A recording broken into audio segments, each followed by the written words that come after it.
amiche ed amici di Backyard Ultramarathon Italia. Perché siamo qua? Beh, grazie a te abbiamo avuto la possibilità di intervistare un noto personaggio australiano. E chi è questo personaggio australiano che sei riuscito a scovare tu, naturalmente?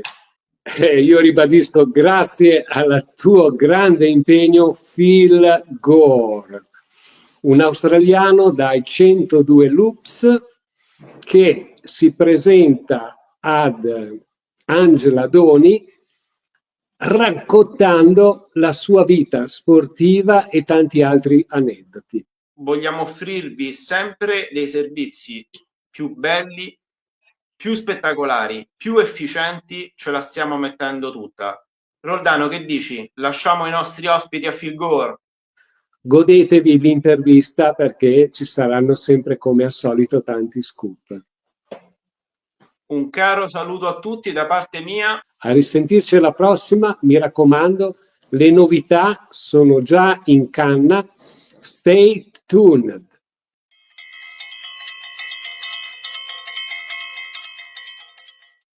Buongiorno community di Backyard Ultramarathon Italia, oggi qui con noi abbiamo un ultrarunner icona che in realtà non ha bisogno di molte presentazioni, fa parte del GOTA Backyard Ultramondo e le sue imprese lo precedono. Australiano, classe 86, ha esordito nella sua prima Backyard Ultra solo nel 2020, totalizzando 40 loops fino ad arrivare ai 102 loops del 2023. Ragazzi, Phil Gore è qui con noi. Hi Phil. Hi again. So, Yeah, not too bad. thank you to be here.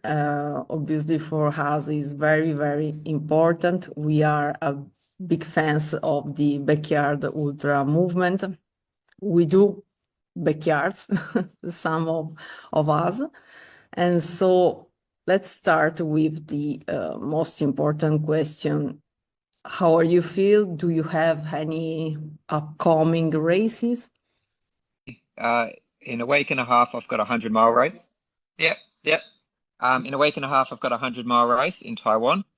And then as far as backyards go, I've got one in Sydney in April and one in Queensland in June, which is Dead Cow Gully, and then one in Karratha in July. So yeah, I've got a few booked in the calendar so far. So you are a little busy, as always. Yeah. Just a little bit. Dunque, ho chiesto a Phil come sta, se ha delle gare che sta preparando e nel giro di una settimana circa farà una 100 miglia, poi in aprile un'altra back, in giugno una back in Queensland che noi conosciamo abbastanza bene, suppongo perché una delle più famose è la Dead Cow Gully. E poi a luglio credo chiuda, ma probabilmente no, con la sua terza backyard.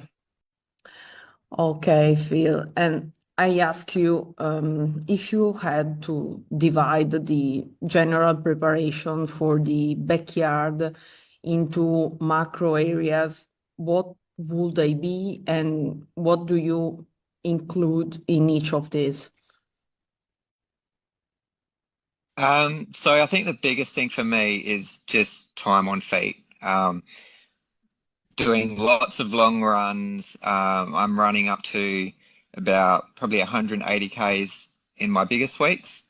And then those runs are broken up into, like, make sure I've got some hill sessions in there, make sure I've got some speed interval sessions in there. And then just runs that'll kind of train the mind as well. So what I mean by that is doing those runs at the times that you don't want to do it. So when it's really hot in the afternoon, you're like, oh, I really don't want to run.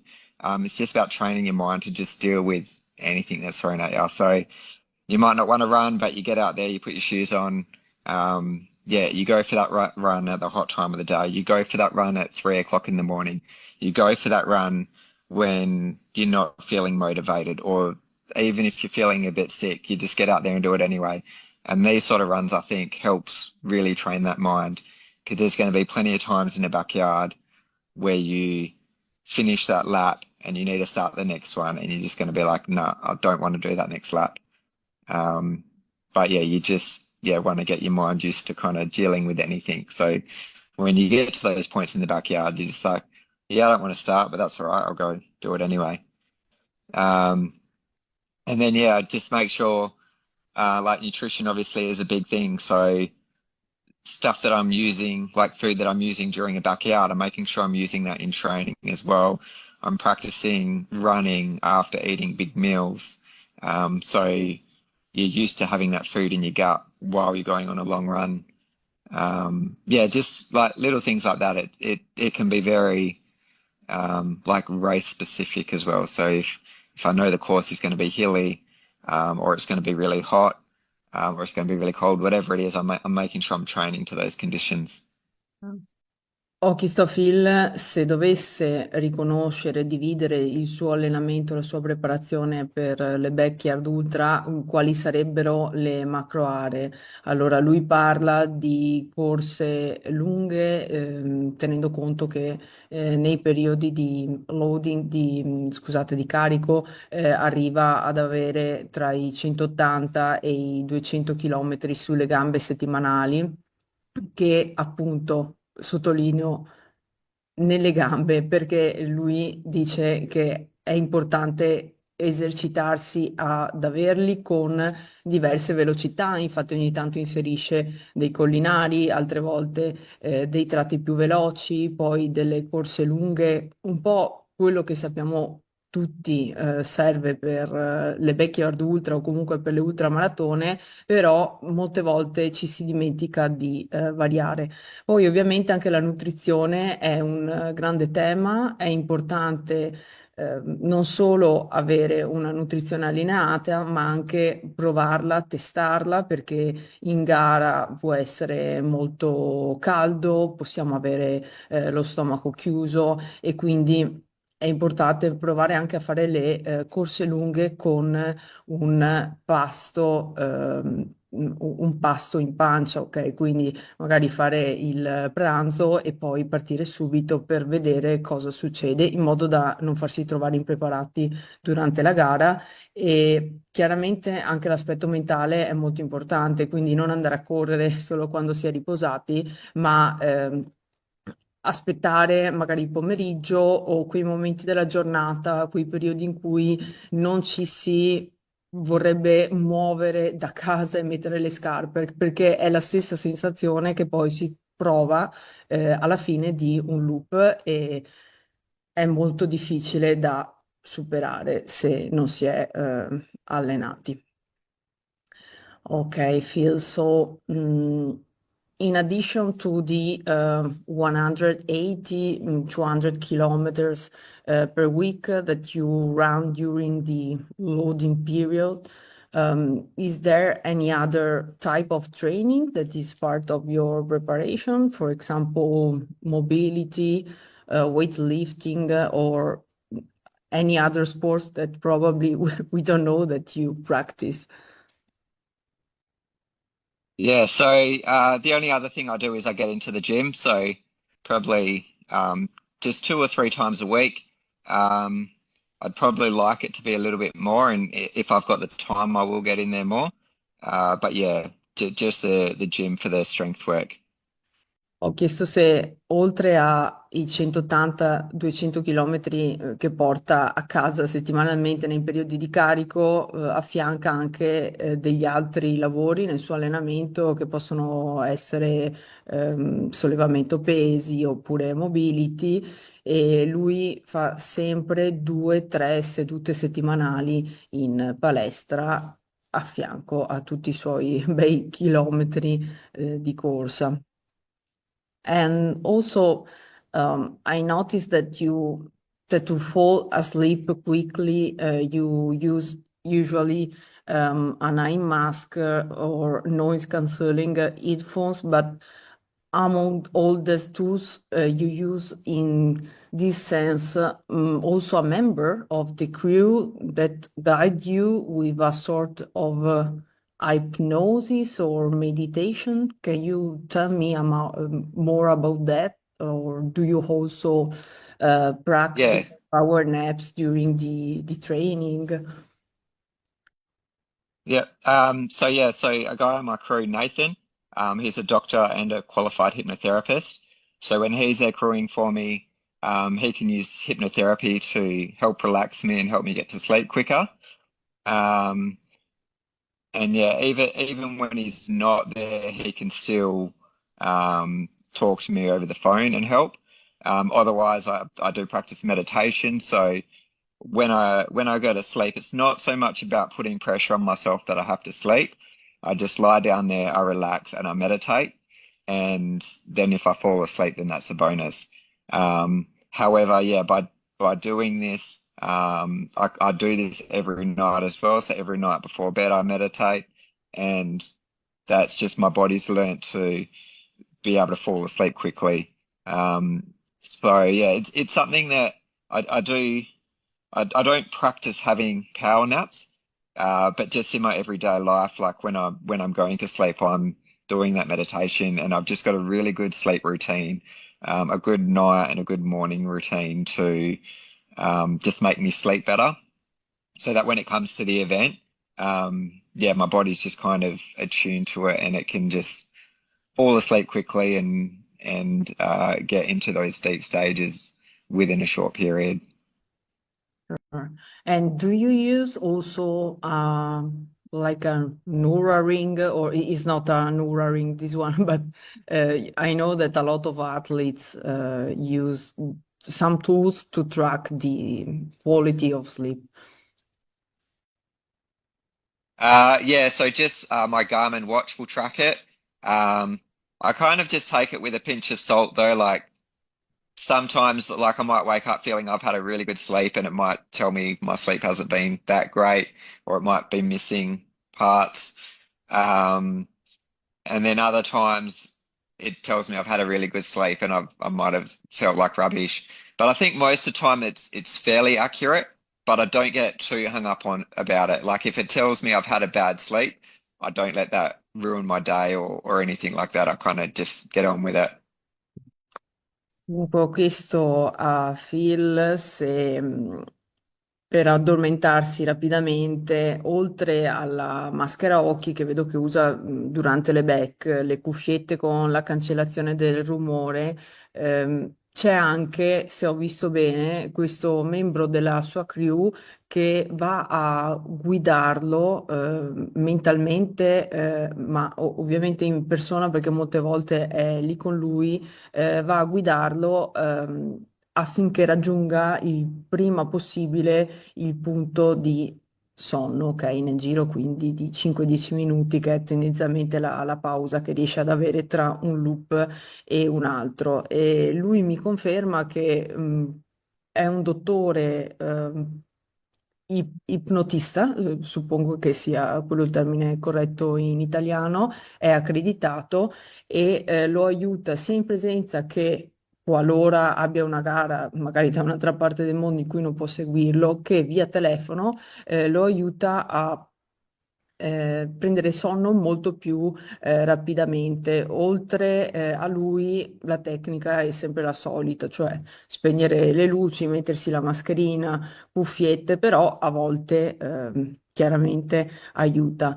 E, i power naps, quindi i sonnellini veloci, non è una cosa in cui si esercita particolarmente, però sicuramente prima di dormire la sera medita e non usa, gli ho fatto l'esempio dell'Ura Ring. L'Ura Ring, per chi non lo sapesse, è un anello che moltissimi atleti e non usano per tracciare il livello del sonno, usa il suo Garmin, però chiaramente, e si può anche capire il perché, non si lascia suggestionare o dire da qualche app se il suo sonno è stato ottimo o meno, perché molto semplicemente si sveglia e sente come sta. E mi pare anche un ragionamento più che logico.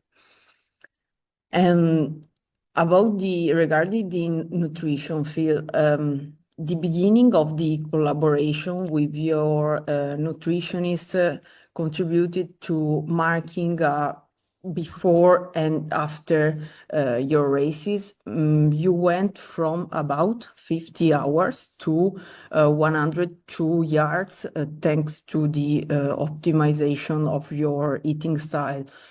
So do you think that are other pillars such as the diet from whose optimization you can obtain certain results, or do you think that is a continuous improvement of many small details?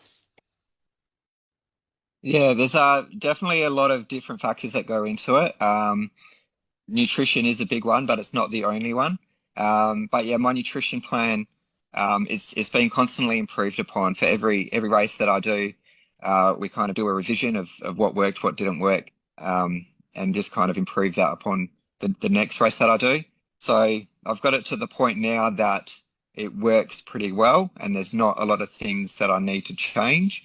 But every now and then I might want to try something new, or yeah, I've heard of something that someone else is doing that I want to try, and so I might try and include different things, but the base of it kind of stays the same. Yeah, I think the other thing I really focused on as well, besides the nutrition, was the mindset training. So I did actually work with a mindset coach for a little bit, and that's when I got into the meditation side of things, and just kind of the way that I kind of view these races in terms of my expectations and my abilities and stuff like that, like not to get so caught up in results and just focus more on the process and just being in the present moment and enjoying the run, and not just going in there solely to chase a goal or anything like that. So yes, goals are important, but I think it's more important to focus on the process and just enjoy the race, because if you set these big lofty goals and you don't reach them, you can have a real negative experience. But yeah, you want to focus on having a positive experience. So you don't want to get attached to these goals. They're a good sort of guide. But yeah, at the end of the day, you're there to develop as an athlete and to just enjoy yourself and have fun. And also because you can't really put in your head specific goals. I mean, you don't know how much is going to how many loops you can have in the current backyard. So you have just to focus on the process or pray or do something like that. Yeah. Yeah. Yeah, exactly. Especially like if you're going for like a distance goal or a time goal. Yeah, for myself, a lot of the times that's been dictated by who I'm running against. So I do have to pick the events where I know there's going to be runners that can go a long way if I want to go a long way. And yeah, so a lot of the time that's out of your control. So I can't really go in with this huge goal if it's dependent on someone else getting there as well. Sure. Allora, ho chiesto a Phil, ho ricordato l'inizio della collaborazione con la sua nutrizionista che ha contribuito a segnare letteralmente un prima e un dopo nelle sue gare, perché è passato da 50 ore circa a 102 grazie all'ottimizzazione della sua dieta, del suo stile alimentare. Gli ho chiesto se ci sono altri pilastri o ritornando alla dieta, se c'è qualche grande capitolo nella preparazione delle back che possa contribuire ad avere un salto equivalente, oppure se secondo lui è un continuo lavoro di un insieme di dettagli, di un insieme di cose. E lui mi conferma che sicuramente la dieta è importantissima, non è è sempre aperto a provare cose nuove, quindi se vede qualche runner oppure magari legge qualche articolo di qualche altra soluzione alimentare o qualche altro, possiamo dire, hack che possa aiutarlo a raggiungere un risultato migliore, è ovvio che lo prova in gara, lo prova a casa, dopodiché però il lavoro grosso è anche mentale, quindi molto lavoro mentale, ha lavorato con un mental coach e ovviamente si focalizza sul processo, non si focalizza su un obiettivo principale che per noi potrebbe essere eventualmente i 100 loops o i 70 loops. Primo, perché chiaramente non si può sapere quanto può durare la back che sta correndo, e poi la cosa dipende molto dalla presenza degli altri atleti che possono avere dei risultati più o meno alti di questo eventuale goal. Quindi lui si concentra sul processo e sullo stato mentale, e in questo aiuta tanto il fatto che la back, da questo punto di vista, sia un capitolo che si apre e si chiude ogni ora. Um, Phil, your worst loop and how you finish it to start the next one. I think if I look back to the satellite champs in 2022, that was probably the worst end to a race that I had. As in, I got to, I think, it was the early 60s, and I just had this sudden pain in my leg, and I didn't think I was going to be able to finish that lap, but I did. And then I said to my crew, I don't think I can go out on another one, and they made me go out on another one. And there was a lot of laps after that where I didn't think I'd be able to finish them. And what it came down to was my crew just convincing me I just had to do one more. I just had to stay in it for one more.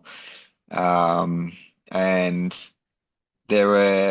I know a lot of people say that you just have to do one more, but you still know that you're going to have to do another one when you get back from that.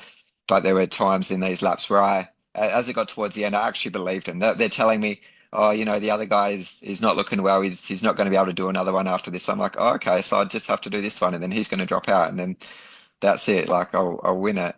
So I think that one was where I struggled the most, and I think it wasn't just the pain that I had in my leg, but like mentally I was kind of not hallucinating, but I wasn't keeping track of time. I had thought that we'd been out on a different course before. Like I thought that this was the third course that was up to during the one event. So yeah, just a few little things that kind of made me struggle towards the end of that.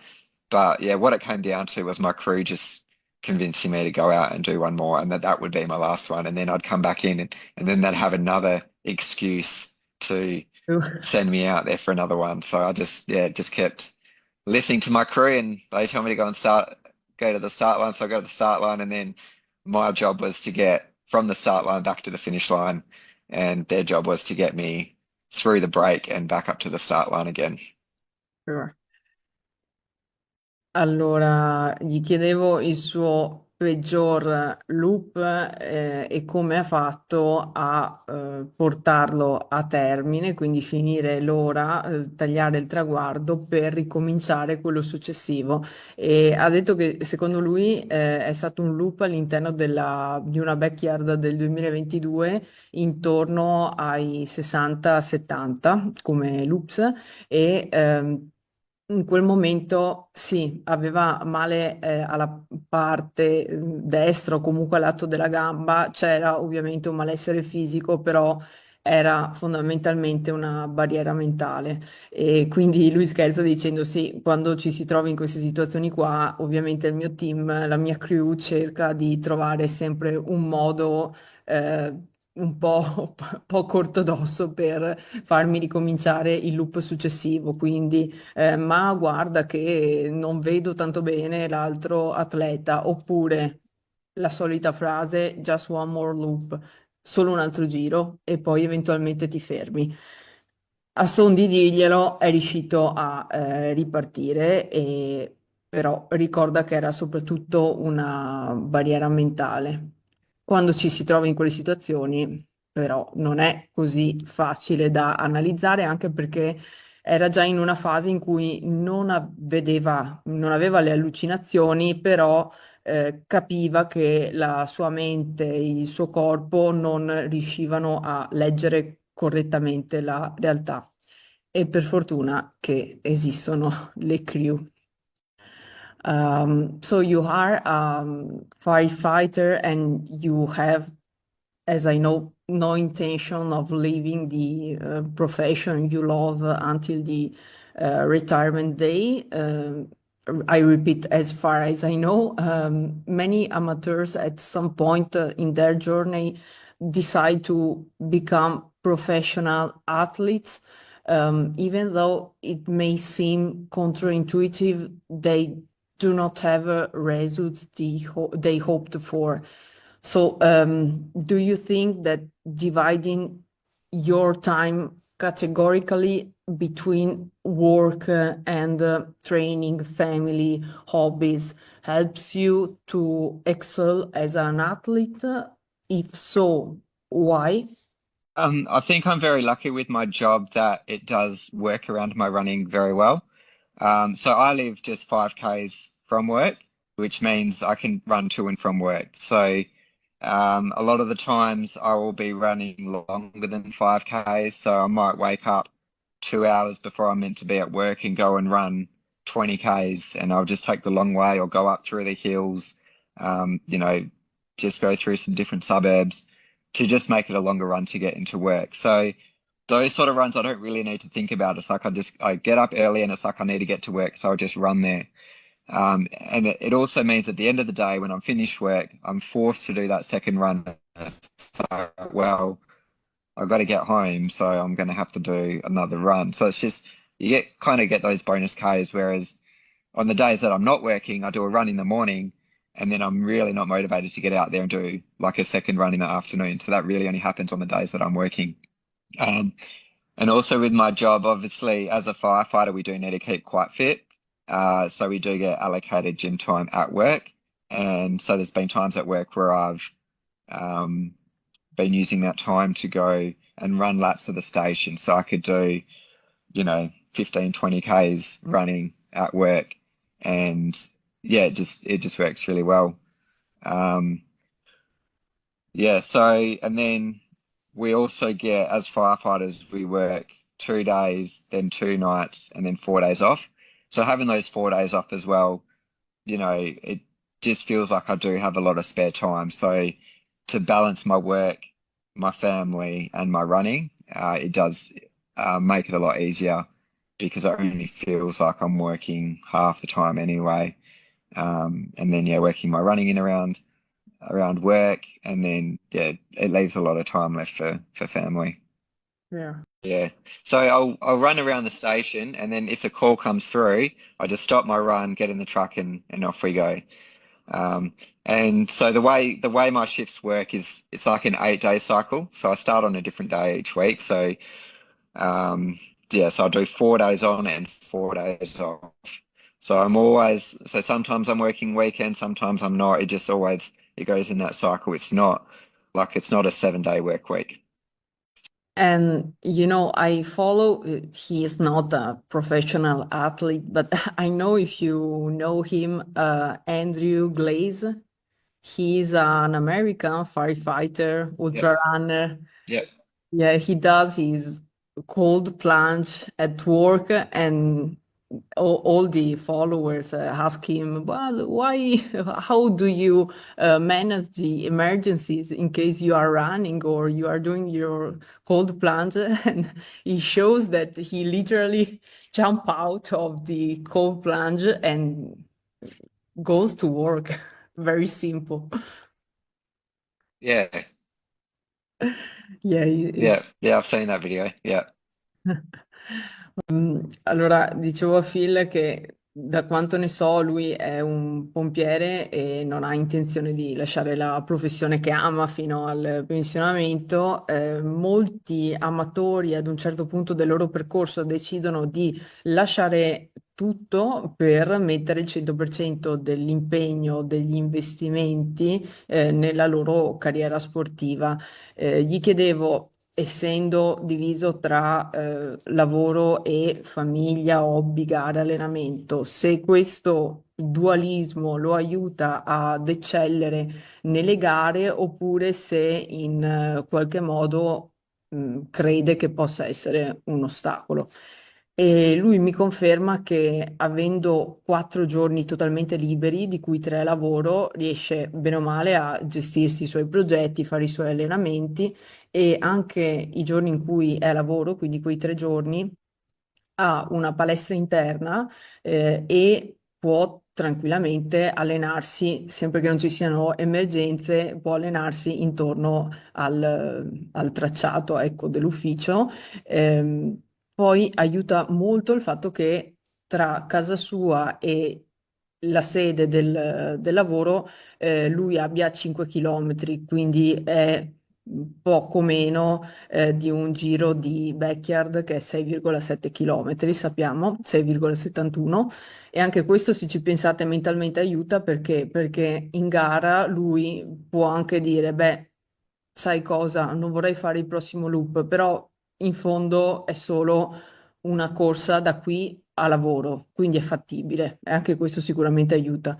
Poi, essendo un pompiere, non so se qualcuno di voi segue o ha mai sentito parlare dell'ultrarunner Andrew Glaze, guardate il profilo, in poche parole, anche lui è pompiere e tutti si chiedono, ma ti alleni a lavoro, nel caso in cui ci sia un'emergenza, come fai ad essere pronto e vigile? Molto semplicemente un pompiere che si allena, perché sono sicura che ce ne sono molti, lascia quello che sta facendo, che sia una doccia ghiacciata, un bagno ghiacciato, un allenamento e può andare diretto a rispondere all'emergenza.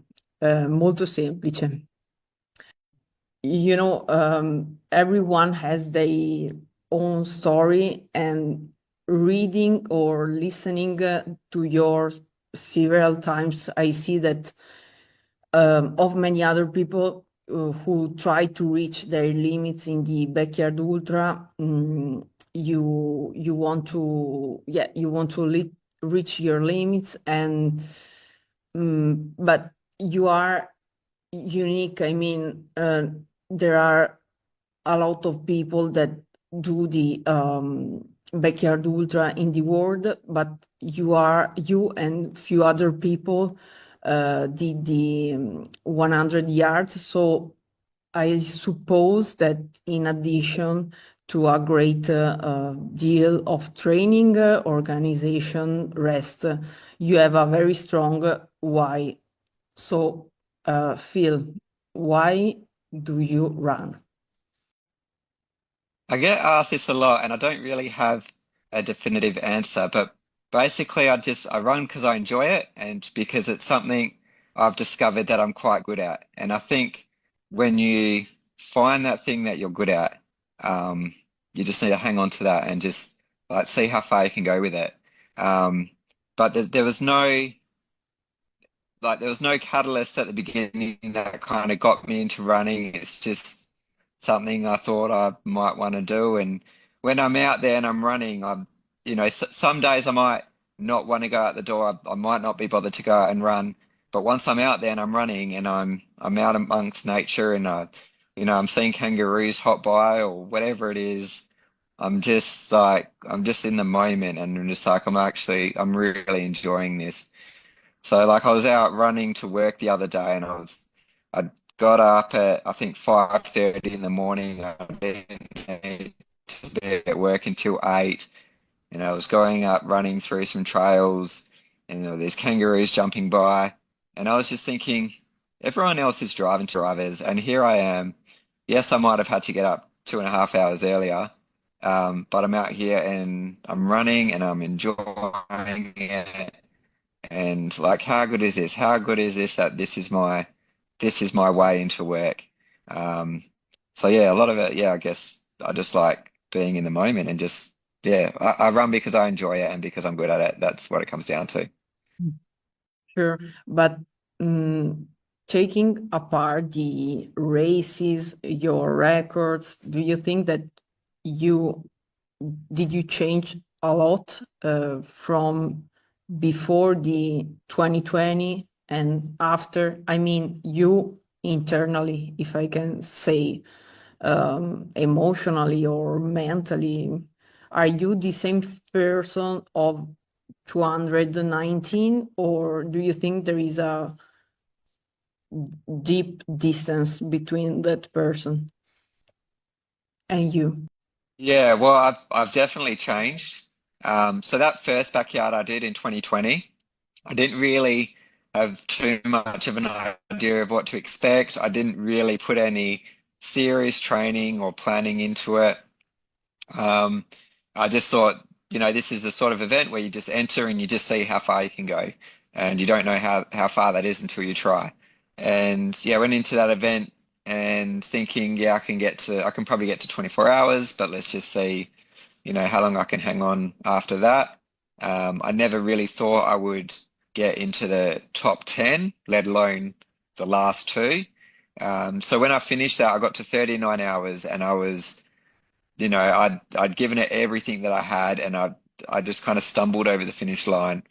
Um, so I was completely broken at that point, but there was just a part of me that really enjoyed getting to that point and made me think that this is something I'm good at. And that's when I kind of thought, right, the next one I'm going to do, I'm going to go into it properly. I'm going to work with a coach. I'm going to train properly. I'm going to have a plan. I'm going to be organized. I'm going to get some proper gear. And I just looked at all the little areas that I could improve. And it was even little things like putting elastic laces in my shoes. So that would save me time, that I wouldn't have to untie my laces and I can change my shoes quicker.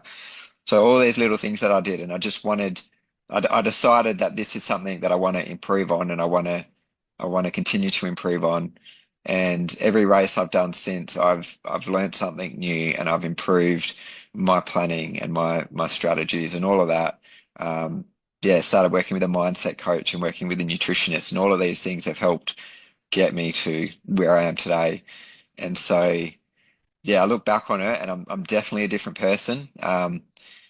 Yeah, I never really thought of myself as an ultra runner until I finished my second backyard. So even before that second backyard, I'd done like a 12-hour race, I'd done a 24-hour race. Yeah, I'd done my first backyard, but I never really thought of myself as an ultra runner. But when I'd gone into it and I'd gone into it with a purpose and a plan and a strategy, uh, when I finished that race and it went how I wanted it to go, that's when I started thinking of myself as an ultra runner. Noi sappiamo che le backyard sono una possibilità, un momento, un'occasione per tanti ultrarunner per raggiungere i propri limiti e spostarli anche un po' più in là. Però ovviamente qui parliamo di Phil, che è un unicum nel panorama mondiale, quindi effettivamente c'è qualcosa di diverso tra lui e tutti gli altri. Quindi io ho pensato che quella cosa diversa da tutti gli altri potesse essere il perché corre, perché fa quello che fa. E la risposta, quanto semplice, ma vera, è lui corre perché gli piace, lo fa sentire bene. Ovviamente ci sono delle mattine in cui non uscirebbe nemmeno a pagar l'oro per la porta di casa per fare l'allenamento giornaliero, però poi si trova in mezzo alla natura, sente il corpo che va, sente il corpo in movimento e lì pensa, ok, questa cosa mi fa stare bene. Corre perché lo fa stare bene, entra in un'altra dimensione. E poi gli chiedevo se secondo lui c'è una differenza tra il field goal del 2020 e il field goal del 2025, dato che ha fatto il suo esordio nelle backyard e poco prima nell'ultramaratone, solo nel 2020. Lui mi conferma che sì, c'è una grande distanza, ovviamente si è trovato a lavorare in team con diversi specialisti e ha fatto il percorso che sappiamo, però lui fondamentalmente ha trovato la sua quadra, ha trovato il format di gara in cui può eccellere, un format che gli piace e in cui ha intenzione di continuare ovviamente a migliorare. Okay, Phil, this is a big question.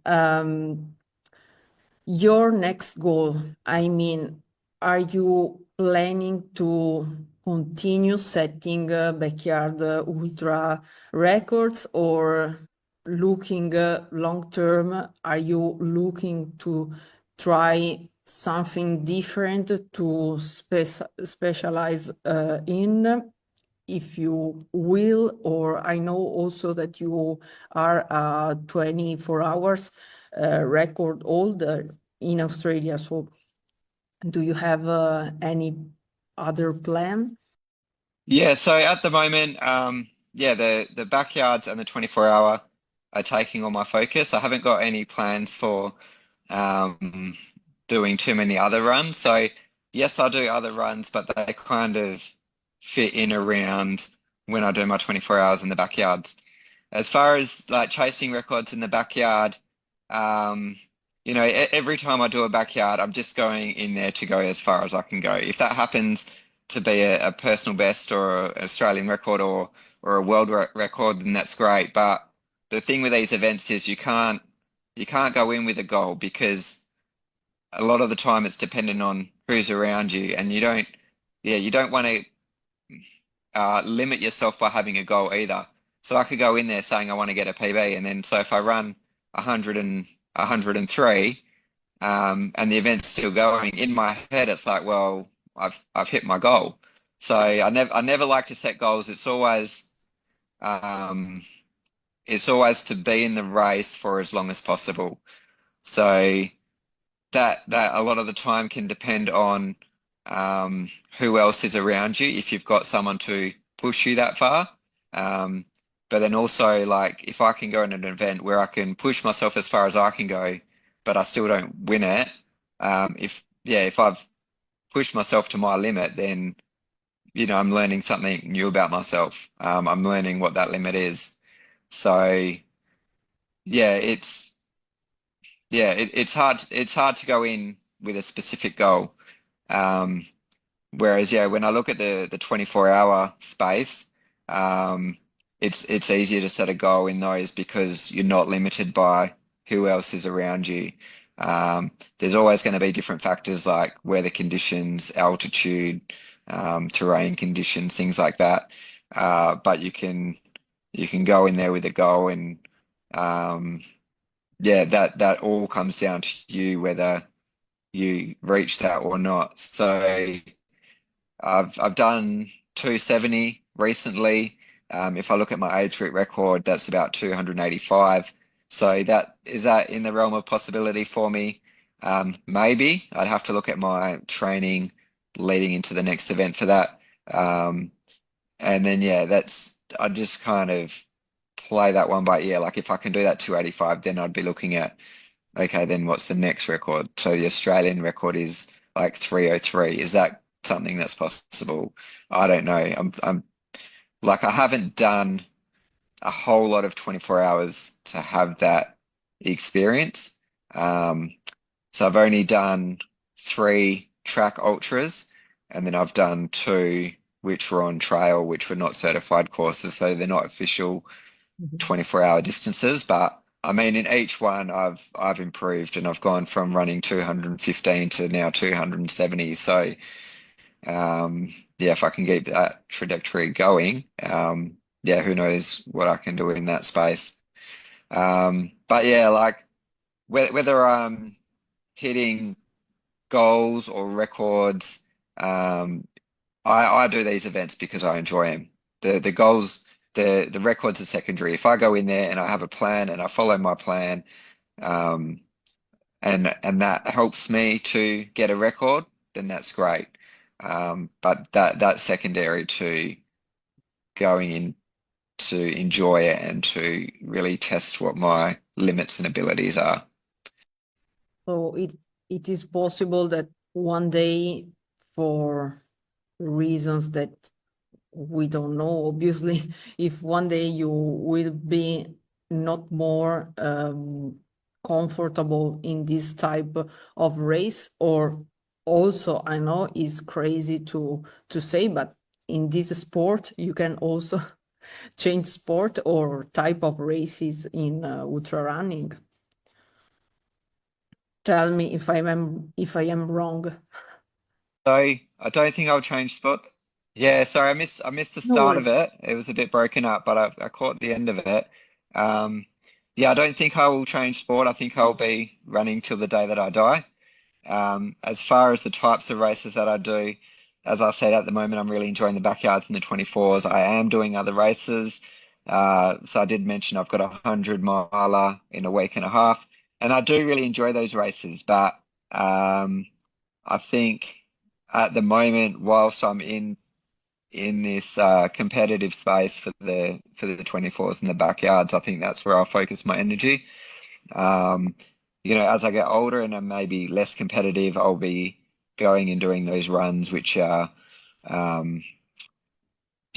more like scenic and more experienced based type of events. So, but yeah, that's a bit further down the road. So, I'll just kind of focus on one race at a time at the moment. Sure. Because also I think that that the next goal, or what is supposed to do Sam Harvey in the I think is that Calgary in June. He wants to reach the 150 loops. What do you think about that? Yeah, definitely think that's possible. So yeah, if he's doing 150, then I'm doing 151. Yeah, if he's doing 150, then I'm doing 151. So, Okay. but yeah, as I said, I just want to push myself as far as I can in these events. So yeah, if I can keep running with him and I'm still there at 150, and he stops at 150, I'm going to go to 151. So if he does 151, I'm going to go to 152. And but yeah, that's the great thing about these events. It's just, you can push each other, and you can go into this space where you both is new territory for both of you, and you don't know what's going to happen. And that's what I like about it.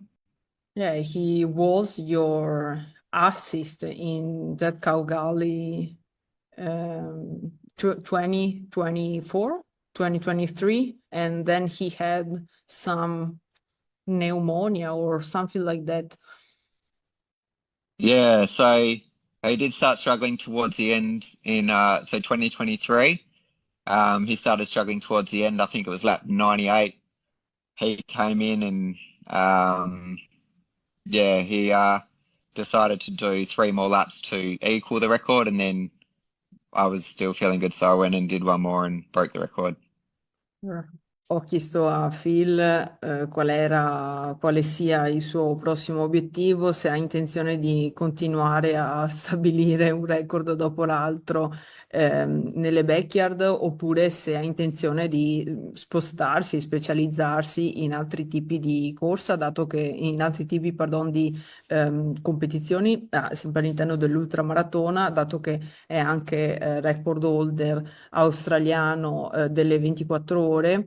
Gara per cui lui sostiene di non avere tanta esperienza quanta ne ha per le backyard, e l'ho anche, tra virgolette, provocato, oppure ho provato a vedere come potesse rispondere all'idea di spostarsi su tutt'altro sport, perché in realtà ci sono molti atleti, molti sport di cui è un argomento, secondo me, di cui non se ne parla abbastanza.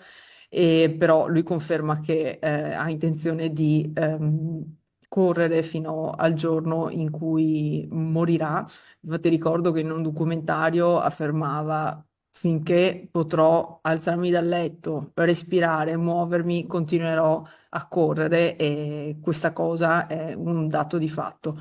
Lui continuerà a specializzarsi nelle backyard, non ha ovviamente un goal preciso, perché come abbiamo già detto sono eventi in cui nulla è prevedibile, tantomeno il numero di loops finali. Quindi, sempre concentrato sul processo, andrà a fare dei miglioramenti e a spingersi sempre oltre, cercando di essere the last man standing.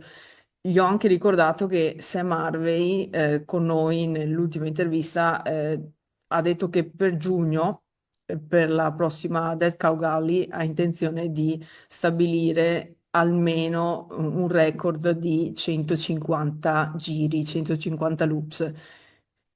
Phil ha detto che ne farà 151, quindi noi non vediamo l'ora di seguire questi due e più tutti gli altri campioni che saranno con loro. Probabilmente farà qualche altra gara da 24 ore, qualche goal in quel caso se lo può anche prefissare, ad esempio 285, 300, 300 km, ma non è esattamente il suo focus. Vuole continuare a fare tesoro dell'esperienza che ha nelle Backyard Ultra e vedere sostanzialmente cosa succede. Mi ricorda che lui porta a casa questi risultati e partecipa a questi eventi soprattutto, se non solamente, perché sono un'attività che lui ama, è un tipo di community, di mondo in cui lui si trova a suo agio e in cui si diverte. Quindi questo concetto viene prima di tutto il resto. È il pilastro a partire dal quale si scatena un effetto domino che porta anche, nel suo caso, a risultati straordinari. So, Phil, we will follow the live in June. I think it will be a big battle between you and the others. And thank you so much to being here today. It was a pleasure. You are obviously a champion, but in general, a human example for the ultra running community. So thank you again. I hope to see you Thank you for having me. after the probably after the that Cow Galley, or we follow you anyway. We Yeah. wish you all the best, and I think have a nice day, have a nice evening, good night, right? Evening here. Yeah. Yeah.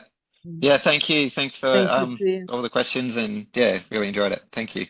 Thank you. Have a good one. Thank you again.